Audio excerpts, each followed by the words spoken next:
हाय दोस्तों, आप लोग कैसे हैं। उम्मीद करता हूं कि आप लोग सकुशल से होंगे।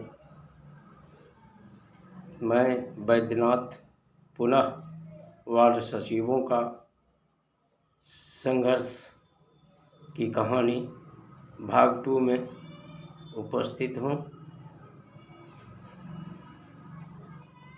पिछले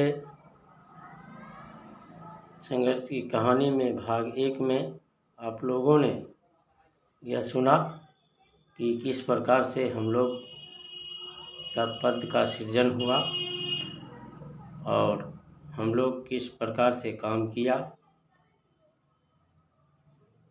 और अपनी संघर्ष की कहानी बयां की। अब आगे दूसरे भाग में हम लोग तो वेतन भुगतान के लिए समय समय पर आंदोलन करते रहे, चाहे वो प्रखंड स्तर पर हो, जिला स्तर पर हो, राज्य स्तर पर हो। अपनी मानदेय भत्ता के लिए जो है संघर्षशील रहा। इसी बीच हम वार्ड सचिवों के द्वारा माननीय बछवाड़ा विधानसभा विधायक महोदय को अपनी मांगों का मांग पत्र सौंपा,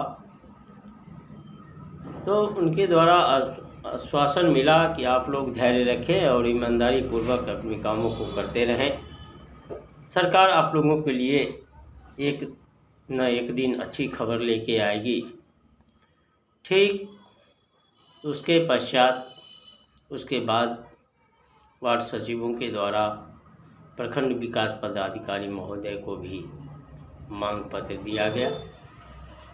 वहाँ से भी वही आश्वासन मिला, आप लोग ईमानदारी पूर्वक विकास कार्य को करते रहें। बिहार सरकार एक दिन आपकी बातों को अवश्य सुनेगी। पुनः हम लोगों के द्वारा मटिहानी विधानसभा विधायक महोदय को ज्ञापन देने का काम किया।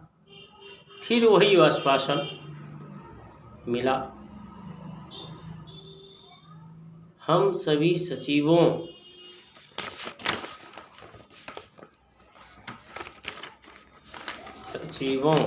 के द्वारा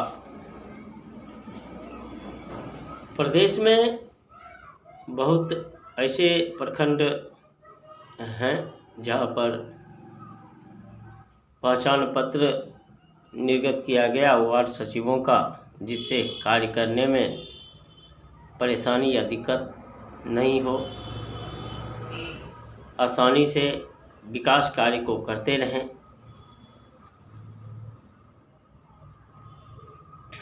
इसमें हम लोग कोरोना काल जब चल रहा था तो उसमें विकास के कार्य को करते हुए हम लोगों के द्वारा अपने वार्डों में सैनिटाइजेशन का काम हो, मास्क वितरण का काम हो, साबुन वितरण का काम हो इत्यादि, इस कार्य को भी हम लोगों ने भली भांति किया। और 21/5/2021 को ऑनलाइन कोरोना गाइडलाइन से संबंधित प्रशिक्षण दिया गया था, जिसमें हम लोगों ने उसमें भी चढ़ बढ़ कर के हिस्सा लिया। पुनः हम सभी सचिवों के द्वारा माननीय उप मुख्यमंत्री रेणु देवी बिहार सरकार को वार्ड सचिवों का मांग पत्र सौंपने का काम किया। 30/6/2021 को बेगूसराय जिला मुख्यालय के अतिथिगृह में सौंपने का काम किया था। उसमें उप मुख्यमंत्री महोदय जी के द्वारा आश्वासन मिला कि आप सभी वार्ड सचिवों के बारे में बिहार सरकार गंभीरता से विचार विमर्श कर रही है, लेकिन हम लोगों को सिर्फ आश्वासन मिला। इसके अलावे हम लोगों को अभी तक कुछ नहीं मिला। हम लोग आशा विश्वास के साथ विकास के कार्य को किया।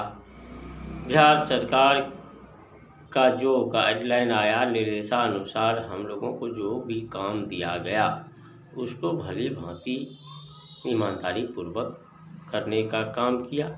लेकिन महोदय, मैं आपसे पूछना चाहता हूँ कि एक मजदूर भी कहीं पर कार्य करता है तो एक दिन का 400-500 की दिहाड़ी मिलती है। लेकिन महोदय, आपका 7 निश्चय ड्रीम प्रोजेक्ट का कार्य हम लोगों के द्वारा जो ईमानदारी पूर्वक किया गया, उसके एवज में हम लोगों को अभी तक कोई मेहनताना नहीं मिला, जिससे हमारा परिवार, हम सचिवों का परिवार आज आर्थिक तंगी के कगार पर खड़े हैं। और इस लिए हम लोगों को जो है कोई भी कार्य करने के लिए नहीं छोड़ा आपने। हम अपना अपना रोजी रोजगार सब छोड़ करके, देश प्रदेश में जो काम कर रहे थे उसको छोड़ करके हम लोगों सोचे कि हमारे वार्डों में ही हमें रोज़गार दिया जा रहा है तो इसको क्यों ना किया जाए। और हम लोग इस लिए ईमानदारी पूर्वक काम किए। ये बिहार सरकार की योजना है, इसमें अगर हम लोग भली भांति ईमानदारी पूर्वक काम करेंगे तो सरकार हम लोगों के लिए कुछ न कुछ अवश्य भविष्य में सोचेगी। लेकिन ऐसा कुछ नहीं हुआ। और अब यहाँ तक कि नौबत आ गई कि हम लोगों को हर कार्य मुक्त, पद मुक्त करने के लिए एक लेटर भी निर्गत हो गया है, जिससे हम वार्ड सचिव बहुत ही परेशान हैं, चिंतित हैं कि अब हम लोगों का होगा क्या, नहीं होगा क्या।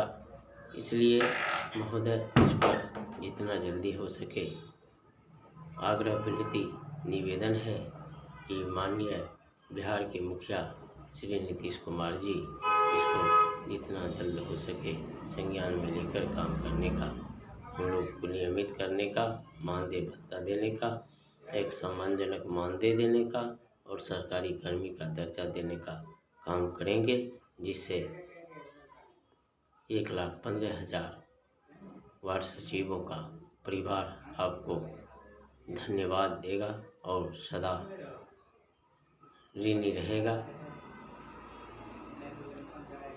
अब आगे वार्ड सचिवों का संघर्ष की कहानी का तीसरी भाग फिर कल लेके आएंगे।